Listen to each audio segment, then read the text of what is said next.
you let me love you forever, forever. I wanna love you.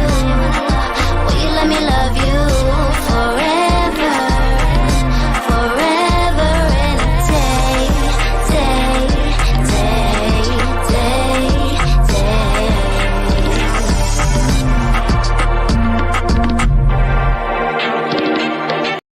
I'm back. It's like I never left. Guys, welcome to Melanated Way. I'm Linda Antwi. We are covering Love in Paradise, episode 6, Heartbeats and Heartbreaks. I love this show, you guys. I just absolutely love it. But first and foremost, we're going to get some housekeeping out of the way. Support the show, you guys. It helps with the production. It helps with just all the things to produce and do these shows. Bottom of your screen, you can see where you can support the show. PayPal, Venmo, PayPal, Venmo, and Cashapp, lindaissogirlie. If you guys are watching on YouTube, we do have super chat, super stickers. And shout out to my Patreon subscribers. Without you, these shows wouldn't be possible. And I have so much in store for you guys. I just cannot wait to keep sharing them with you. So Olivia, Vanessa, Trisha, Sandra, Carol, Trina, Danielle, Rebecca, Marianne, Nia, Donna over at Anchor FM, Raydella, Linda, Brianna, Crystal, Nicole, Amanda, Jaleesa, Angela, thank you from the bottom of my heart. Y'all, my day ones. We're back. We're talking Love in Paradise, and we are in Jamaica. And I just have to tell you for the record, I'm so over Aryanna. It's only 6 episodes in. Hey, Olivia. Hey, girl. Hey. 6 episodes in, and this girl, I don't know what world she lives in, but it's not in the real world. I'll tell you that. So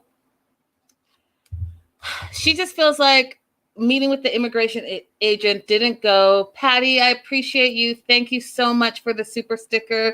You are my heart. That is supposed to be a heart. So she feels like the immigration agent situation didn't go how she hoped. Of course it didn't go how she hoped because he ain't trying to be with you. Like here's my thing with her. She's so stuck on not being a single mom that she's not seeing that she's not in a real relationship, that she's known this dude for 2 days. And yeah, he's your sperm donor. He's your baby daddy, but he ain't your man. And that's okay. I'm trying to figure out why she feels like it's just so not okay. You decided that you were going to have this baby. And now it's like you're trying to force fatherhood, and not just fatherhood, but being a husband and coming to America down his throat. And he's like, listen, I've known you for 2 days. We're having a baby. That doesn't make me want to pick up my life and move to America and live with you when you don't even have your shit together. It floors me. She floors me. Hey, girl. Hey, TG. Hey. So anyways, her family's leaving. And Karen, which is such an appropriate name, is saying that, they're from different worlds. And she's just nervous to leave her baby, who is a grown-ass 25-year-old woman in Jamaica, even though she's been to Jamaica before. But she's worried to leave her there because every time she goes there, they stay at a resort. And now she's never gone to Sherlon's home, but she's going to be staying with him for a couple of days. While her sister and her mom go back. So while she's staying at the house, Karen wants to make sure that she feels comfortable leaving her daughter staying with Sherlon. And she, Aryanna, is happy to stay because she thinks that in the next few days, she's going to be able to change his mind about going through with the K-1 visa process. And what I thought was interesting, guys, is that she's never known where he's lived before. She's never stayed with them. Well, of course, because when you came to visit on your vacay, when you were feeling yourself, you had only known him for 2 days before you guys decided to have unprotected sex. And oh, by the way, then you got pregnant. So why would you know where he lived? You knew him 2 days. He's not taking you some vacationer back to his house. Why would he? Right. And that's how I know that there were no other trips made, because A, she's never been to his house before. And B, further on in the episode, we find out that they have not had sex since the time that they had sex the first time. And then she got pregnant. So there was no like, hey, we've spent more time together. There was no like, hey, I'm flying over and spending some time with you. It was, hey, I met you 2 days before I was leaving back to America.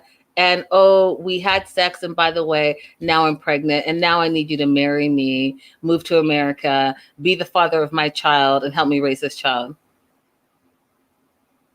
That makes all the sense to me. Does it make sense to you all? Anyhow, so she's never known where he's lived before. Mom won't leave till she sees where she's staying. They haven't been physical or intimate with each other since she got pregnant. And so she's excited to be there and see where he lives and all the things. And I'm like, okay. So they get to his house. And like, I don't know if any of you guys have been to Jamaica, but that is Jamaica. So Jamaica, there's two Jamaicas. There's the tourist Jamaica where you get in the shuttle from the airport and whatever city you're staying in, they shuttle you to your resort. The resorts are amazing. They're amazing. They're all inclusive. They've got everything, music, pools, food, unlimited everything, anything and everything you want. They've got the tours. And when you go to the tours, even when you're on the shuttles, you guys, you see bits of the real Jamaica, but very little limited views. And then you go to your tour and your tour is great, whether you're ATVing or you're like bungee jumping or you're horseback riding, whatever the thing, you're taking a boat tour, whatever the case may be, you're going to do some things and it's going to be amazing. And then they shuttle you back to your resort. And so you just think Jamaica is so beautiful, and it is beautiful, but there is poverty there as well. And there's very like basic living. And that could be beautiful too, but it's just something that most Westerners or tourists don't see. So when they do see it, they're all like, oh my God, what is that? So that's what we get a little bit of with Aryanna and her family. They get to Sherlon's house and, you know, it's a small house, but he has pride because he has a roof over his head. Now they start complaining that, you know, the ceilings are low, that it's like one room, there's no door on the toilet, and there's no air conditioning. And that's one of the reasons he's like, you know what? She would just feel better if she stayed at a resort because she's that person. And if she's going to just sit here and complain, then you should just stay at the resort. It's your choice to come stay with him. The man that impregnated you, that you had unprotected sex with, that you've known for 2 days. So that's on you, my friend. So haven't been physical or intimate with each other since she got pregnant. And she gets to the house, she takes her shoes off because he demands it. He just feels like she'd be more comfortable at a resort. He thinks that she's more like vacation world and not real world. And I was like, those are facts. Like, she in her mind has a whole different reality. And when the real Jamaica, real reality comes to her life, she's going to bitch and complain. Like, I can already feel it. So they find out that there's no real hot water in his apartment. Aryanna says the bathroom's the worst part because it has no door. The mom's concerned that she'll have all that she needs while she's there. Well, what are you concerned about? She's only staying an extra couple of days. I'm sure she'll be okay with no air conditioning for a couple of days. So, Karen, you can calm down. And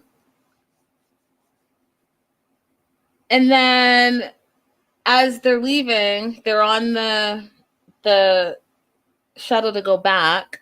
They're talking about, you know, when are we going to see you again? It's going to be another year.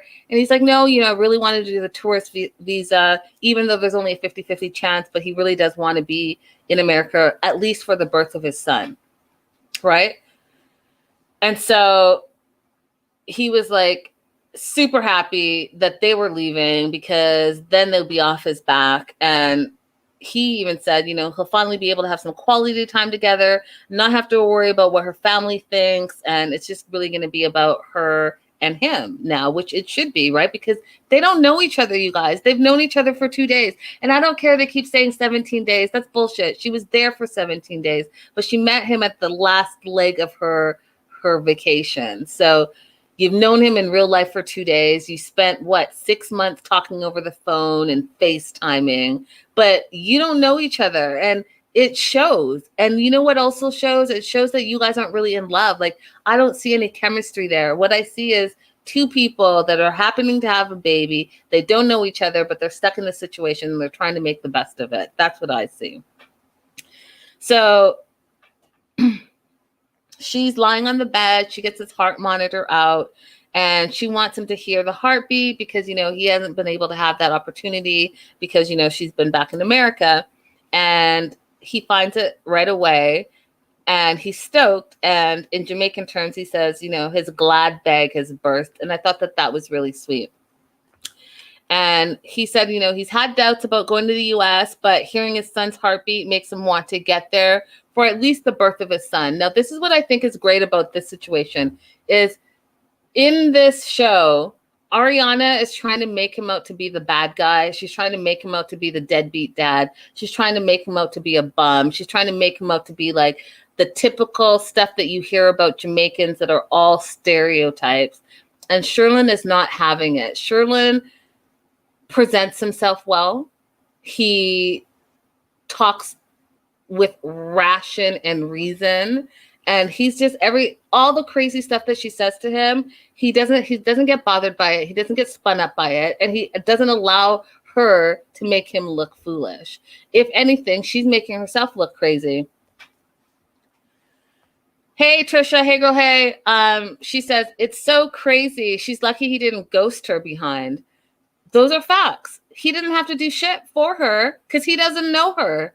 She has all these demands and concerns and trying to make him feel like he is, you know, a deadbeat. But we all have to remember that they've known each other for 2 days. So he's doing more than even if she was in America and she met some random dude at the bar and had sex with him, went out with him another time, 2 days, boom, that's it. There's no guarantee that he would stick around. There's no guarantee. Because you know what? You don't know each other. It's not like you guys were dating. You guys were bed buddies while she was on vacay. He thought he was never going to see you again. But because you raw dogged it and got pregnant and then chose to keep the baby, now he's the bad guy because he doesn't want to uproot his life to someone he doesn't know. Stop it. Just stop it. Just stop it. So she was talking this big talk like, oh, she's finally going to get some alone time with him. They're finally going to be able to be intimate, all the things. But we find out the next morning that she had no sex drive. But she's happy that the father of her baby is going to be able to take care of her and pamper her. And here's the thing, okay? That's beautiful. But we also see that that's what he wants to do. He bought her all the snacks. We saw he was rubbing her feet, all the things. Like, he does want to be there and be a good person and take care of the mother of his child. Now, that doesn't show that there's any chemistry, like they're going to be a couple, but he is stepping up to do the right thing, to be the father of this child. And nothing that this crazy girl is going to continue to try to say to knock him down is going to change that.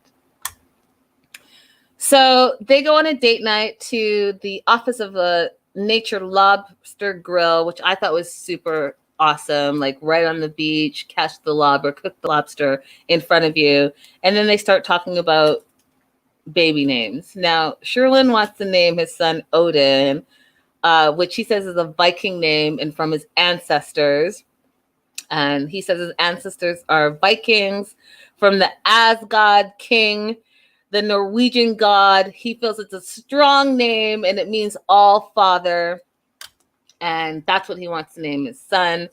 She's not having it. She doesn't really like it. She says her family doesn't like it. And then she goes into the same stupid thing that she continues to say every single episode, that she doesn't know if she wants to name him after Sherlon because she doesn't know if he's going to be an active father, an active participant, and it's going to be bad for the baby if the baby has a different last name than her and the rest of her family. And I was like, what world do you live in? What world do you live in that is actually an issue? The kid always has the dude's last name. 99.9% of the time. Yeah, not all the time. But, like, what are you even saying? Because I hear you, Aryanna. but I don't understand you.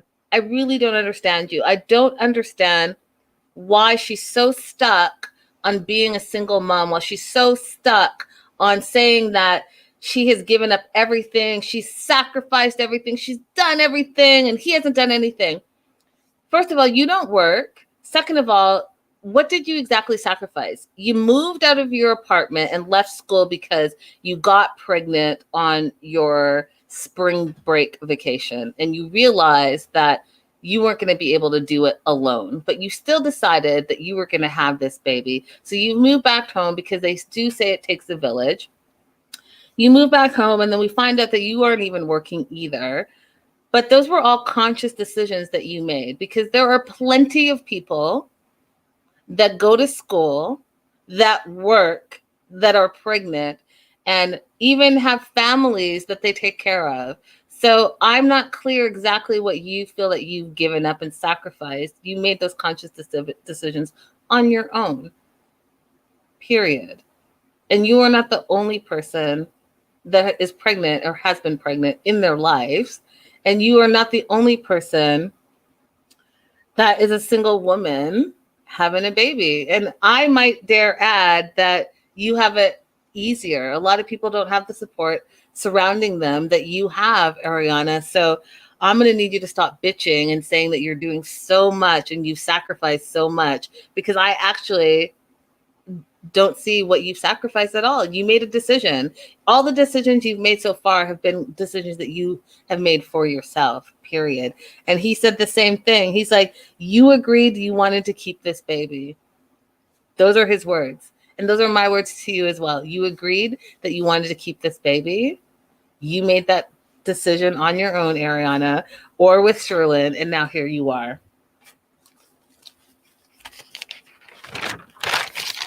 So suck it up, my friend. Suck it up. Suck it up. There are worse things in the world than being a single mother or having a father that's, halfway across the world. There are worse things. Trust and believe. Let's look at Dougie from Love After Lockup. Okay. I'd rather have a parent that is not there and toxic than a parent that is forcing a situation that may be toxic. You think getting married is the end all be all, getting that K1 visa and having Sherlon is the end all be all. You got to also remember that then what? Because he's going to have to be happy, be in love with you, be and want to be with you, then raise the kid, also have to have a job, keep the job, pay the bills, all the things when he's already established in his life and he's already clearly happy where he is. So I'm going to need y'all to take all that into consideration. And the K1 is not the end all answer to everything. Being married is not the end all answer to everything. Hey, Crystal. Hey, girl. Hey. Moving on to Panama with Kay and Mark. Mark's all in. Okay, he's all in. We find out he's head of sales of a small craft brewery. He's been saving money up for this trip, and he really wants to woo Kay. So he booked a night at a nice resort. He really, really wants her to answer his ultimatum. Kay says that Mark's been sweet and attentive to her, really trying to spoil her with this resort trip, and he's doing it because he wants her to move to California and be with them. And so they're making out, having a good time, being in the moment, because that's Kay's big thing, is being in the moment. We find out he's leaving in 2 days, and he really doesn't want to lose the good time vibe that he's had for this trip. It's been an awesome trip for him, but he also wants an answer to his ultimatum. So he asks her, what do you want to do about us? And she says, the idea of moving to California is not possible. She's like, I can't do it. She's happy where she is. She's relaxed here. And, oh, by the way, she's not going. Now, Mark is surprised. He was hoping that she would say yes. And I think it's funny because, in his mind, he had built up even before he got there that this is what she was going to do. So that's why he's super surprised that she decided that that's not what I'm going to do. Just because you've decided doesn't mean that that's exactly what's going to happen. And then she laid down the law. She was like, she doesn't know if she's in love with him. to make that big of a move. She loves him, but she doesn't know if she's in love with him. And he's like, oh, you're cold. And she's like, you know what? I'm sorry you feel that way. She's being very sincere. She's got lots of love for Mark, but not in love with him. And it's too soon to move to California. And she has to be true to herself. She said she'll miss him, but she's not uprooting her life just because he came and visited her for 10 days. And now he expects her to pick up her life and move.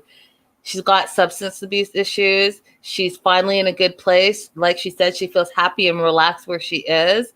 And here's the thing. Genevieve, his friend that he talked to and called, had more sense than Mark had. And here's why I'm saying that. This whole trip, Mark might be a great guy, but he's not a big communicator. And B, he's very selfish. So it's everything on his terms. So he's lived there. He's obviously been able to make it work in Panama, but he didn't even put that on the table. That wasn't an option. He doesn't want to speak Spanish. He doesn't put an effort to speak Spanish. And she has put all the effort in to speak English. And that's the only way that they can communicate is because she can speak some English. Now, Mark wants all the things, but he doesn't want to do any of the work. He doesn't want to put any of the effort in. He doesn't want to say, hey, you know what? We're in this together. He wants it to be his way or no way. So, hey, guess what? We reconnected after 10 years.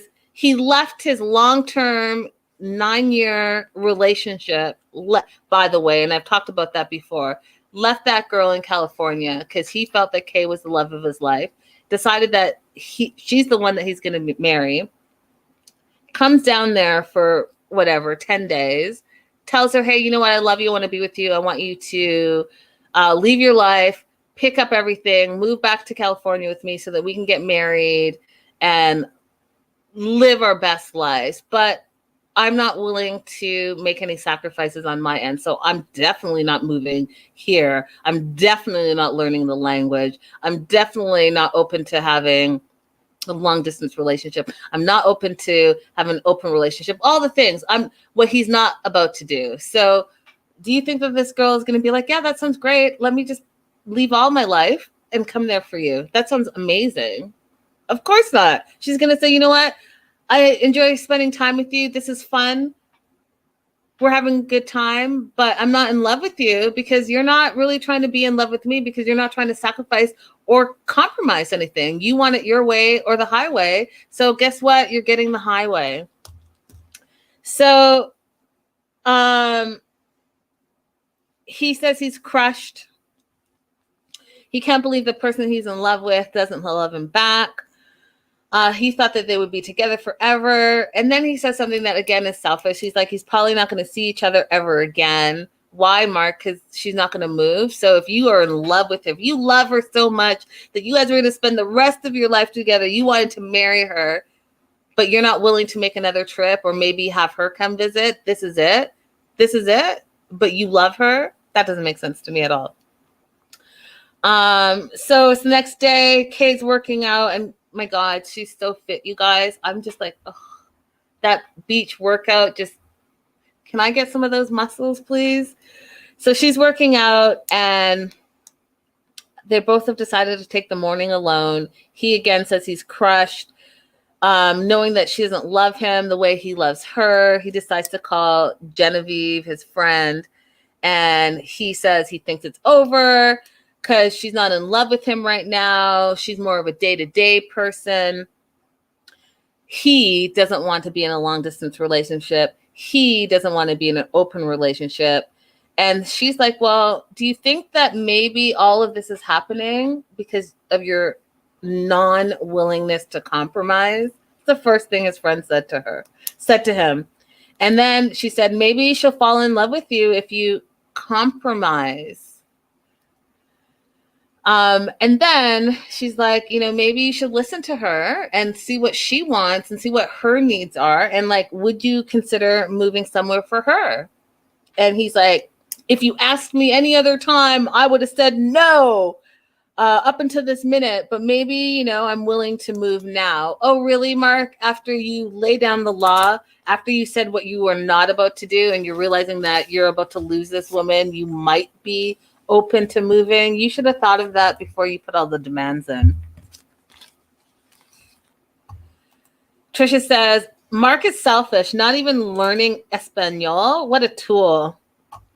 And Vanessa says, he's not in love with Kay either. He sees her as an object to entertain him.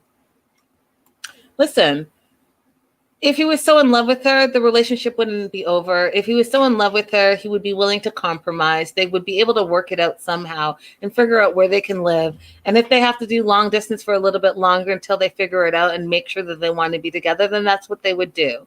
It wouldn't be an either or situation. And it definitely wouldn't be, oh, since you decided that you're not going to move in these 10 days, then it's over and I'm never going to see you again. What kind of love is that? It's ridiculous. On to Costa Rica with Daniel and Amber. Amber's been in Costa Rica for a week. This relationship to me has all the red flags, all the red flags, all the red flags. She's saying like this is the last trip they're going to be together before she's his wife and he's her husband. They haven't really connected on this trip. She feels like she needs to chill out before she loses him forever. And I'm like, Amber, you need to lose him forever. He does not love you. He does not love you at all. He wants to come to America and bring his brother and his mother. And when they get that green card, he will be gone, period. He does not love you. You hear me, Amber? He does not love you. So she doesn't want to lose him. Daniel has planned a surprise ATVing situation, which I don't know if you guys have gone ATVing. It's super, super fun. That looks super fun with the waterfall, the swimming, all the things. But that's not going to make this relationship any better. They sit and talk. Yes, our brand. Hey, girl, hey. Amber needs to run. And Trisha says, red flag alert for sure.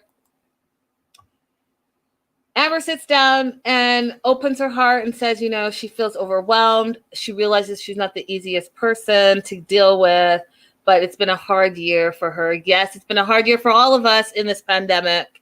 It's been a roller coaster, she says, trying to get the K1 done, working 2 jobs while taking care of 23-year-old Daniel because he refuses to work. 23-year-old Daniel because he refuses to work. That's been a stress. So she's been overwhelmed. She feels like she has all the weight on her shoulders and she's super stressed out. First of all, Amber, why does your 23-year-old fiance not want to work? Why does he not work? He moved to Costa Rica for a job, met you, quit his job, got another job, quit his job because he was supposed to do the K1 paperwork and he couldn't get the time off of work. You know how ridiculous that sounds?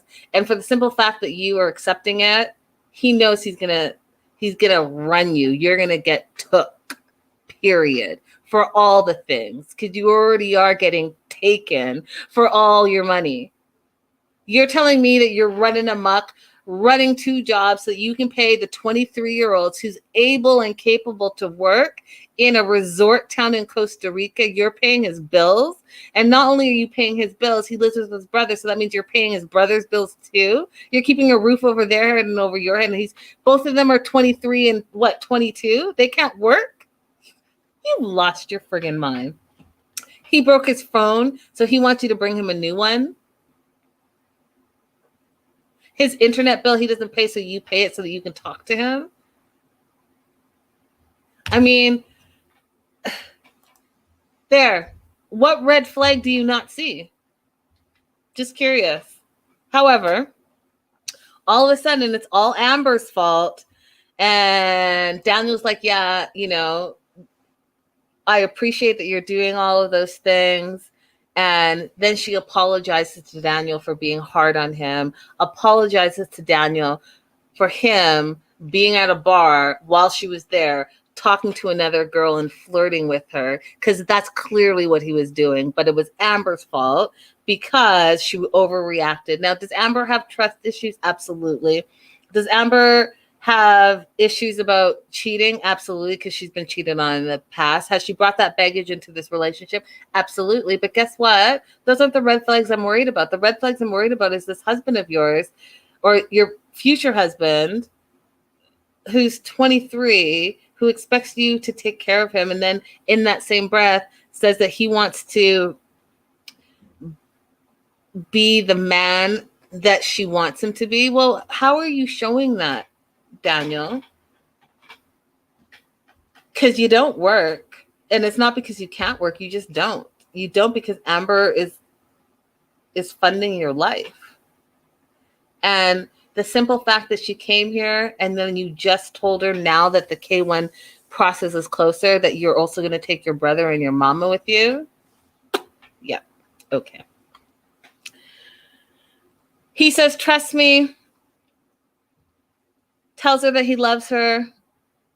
And then he says, this is the part that you guys are not going to be able to change my mind. He says, trust me, I love you. And he hopes that everything is better when he goes to America.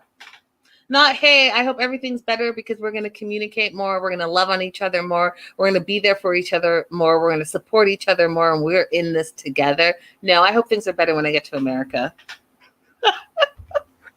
I hope that the money train continues. I hope that when I'm gallivanting about with my brother in America on your dime, that you're going to remember this conversation that I said that you need to trust me and that I love you, but you need to stop nagging me and you need to stop being jealous of all the women that I'm about to be talking to.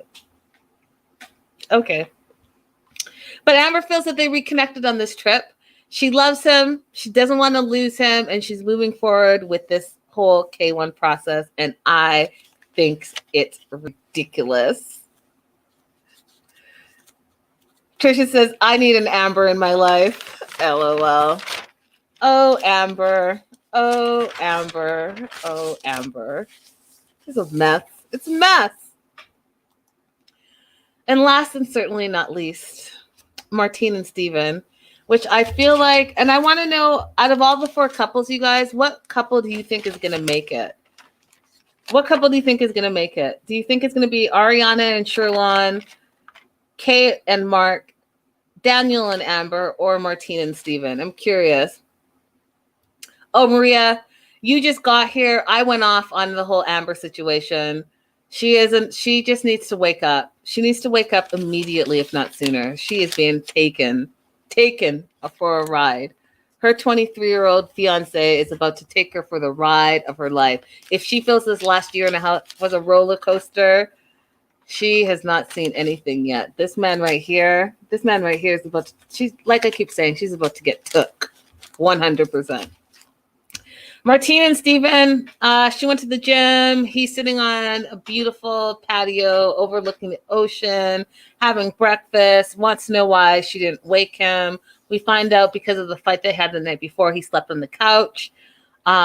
She's having like all these feelings, right? She's leaving in a couple of days, but she can't get past what she saw on the phone because she has insecurities because he's cheated on her in the past. So she's having a hard time moving past that. And he's hurt, he says, because she thinks that he's still sneaking around, and he explains it from his side. So his side is they've been together for 3 years. In the first 5 months of them dating, he felt that they weren't exclusive. So he was DJing on a party cruise. He met someone. They exchanged numbers, and they ended up liking each other, vibing with each other, and they had a fling. Okay. He said the fling only lasted a month. He realized that in that month, he wanted to be with Martine, that he liked Martine more than he liked this girl. So he said the, quote, entanglement ended. A year later, Martine's going through his phone, finds out about the girl, even though he says that it ended 5 months before. Now, the timeline to me is a little wanky. I'm trying to figure it out. Like, you've been together for 3 years. You're saying in the first 5 months, you guys weren't exclusive, and that's when you met this girl. But then the relation ended also 5 months, and Martine just happened to find it a year later. Like, the timeline, it's a little janky to me. It's a little jank to me. And then when you said it was just a 1 month fling, but then at the same time you said it was an entanglement, I don't know. I think maybe it lasted longer than a month, and I think that maybe it ended and you still got caught, but I don't think it was just like 1 month. That's just my looking through the lines here. So that's how he said it happened. So she was hurt. He doesn't want to hurt her like that ever again. He has been completely dedicated to her. He also says that you can trust me. You should trust me. I want to be with you. He feels like Martine causes all these problems because she's trying to like make issues in the relationship. She's trying to run away from the relationship. And she's like, no, I'm not trying to run away. She's going with her gut instinct. And I always tell you guys, your gut instinct, always go with your gut. Your gut is telling you something. If you are having these red flags in your gut, there's a reason. It's that, what is it? Fight or flight? That's what it is. Listen to your gut instinct. It's there for a reason. If something is not sitting right with you, it's not sitting right with you for a reason. And with Martine, it's over and over and over again that she's having this feeling. Now, you've been with this dude for 3 years. And if you're saying in that first year, that's when he cheated in that first 5 months, and let's just go by what he said, and you guys were not exclusive, then really, he didn't really cheat because you weren't exclusive. Now, if you were exclusive, then it's cheating, but then you also forgave him because you've now been with him another 2 additional years. But if your gut is telling you that something's not right, then you need to end that relationship. And she even said it. She's either have to forgive him or she has to get out of the relationship. You can't be in this limbo thing where you're going to be like the crazy girlfriend that doesn't trust the boyfriend because you always think he's cheating. And then you have distance, so you don't even know what he's doing on a day-to-day basis. And there's no way you can know because you're not there. That's going to drive you crazy. So you have to either decide that you're going to forgive and move on, or you're going to leave that relationship.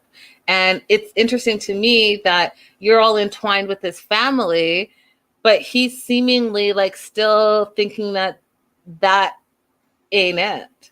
So after 3 years, you think you both would know, like either we want to move forward or we don't want to move forward at all. It's clear to me. Maria says, I want them to make it because they make such a cute couple. Pills and Ibiza. And Amanda says, I can't believe that after all that, he's going to propose to her. Crazy. So he says he wants to be with her. He wants to do better for her. He doesn't want to lose her. We see in the previews that he goes to buy a ring. He wants to propose to her, but he's also having second thoughts. I feel like she's already having second thoughts. And y'all need to listen to your gut instinct. Just because you can do something doesn't mean you should do it. Do you know what I mean? Like, I know you want to be happy. I know you've invested all this time. I personally think that they're going to make it. I think they're one of the only couples out of the 4 couples that are probably going to make it. Maria says, I think he's truly is afraid of losing her. She has had it and he knows it. Yep. And that happens a lot, Maria. It happens a lot. Like, I got to tell you that there are women that are like over and over again, like, oh, I'm not happy. But I will tell you this from a woman's perspective. When a woman is done, she's done. And like, there's something that shifts in her. And she starts to plan her exit strategy in her head. And that's what we're seeing with Martine. Martine is like starting to exit in her mind, like the reasons why she doesn't want to be in this relationship. And she's starting to rationalize them in her mind. And if she gets to the point where she's done, it will be over. And then it's so interesting because a lot of the times, the men that you're in that relationship with, they finally realize that they're going to lose you. And that's when they want to take all this action and make the moves. And by then it's too late. So hopefully he gets it together sooner than later. And I hope that they make it. Like, I have a feeling that they're going to make it. I have a feeling that they're going to make it out of all the couples. I think they will. Listen, Amber and Daniel, I think that's just going to be a really bad situation. A really bad situation. I don't think Aryanna and Sherlon, I don't think Sherlon's ever, I think he's going to come to America for the birth of his baby, and then he's going to turn around and go right back home because he's not feeling her at all. He doesn't love her, and he doesn't want to be with her, but he wants to be a dad to that kid. And then Kay and Mark, I don't think Kay is ready for exclusive relationship quite yet. I think that she does enjoy Mark's company, but I don't think that she wants anything long-term for right now. And that's going to be a problem for Mark because Mark is ready to settle down. So time is going to be the issue with that one. Crystal says Sherlon and Aryanna will probably be in conversation the longest only because there is a kid. Yeah, I think that's true. I think that they will co-parent. I don't think that they will be in a relationship though. But we'll see. Lots ahead. There's a lot ahead. That's everything, you guys. That is the show. Daniel and Amber are what? Daniel and Amber are giving me Jay and Ashley vibes. Not sure why. Daniel, ooh. Maybe because it's the age thing. Same situation. I could see that. And Patty says Mark is a huge dud. So lazy. Guys, thank you so much for being here. Tomorrow I'm covering Darcy and Stacy. I know last week I had a short week because I took a mini vacay. So I'm going to cover 2 episodes tomorrow. I'm not sure if I should do it 2 hours back to back or I should do an hour and then a break and then another hour. I'll figure it out. But tomorrow is going to be all things Darcy and Stacy. Trisha, hey girl, hey. Enjoyed my first live. Yay, welcome. I'm glad you're here. Keep coming back because we love our melanated family.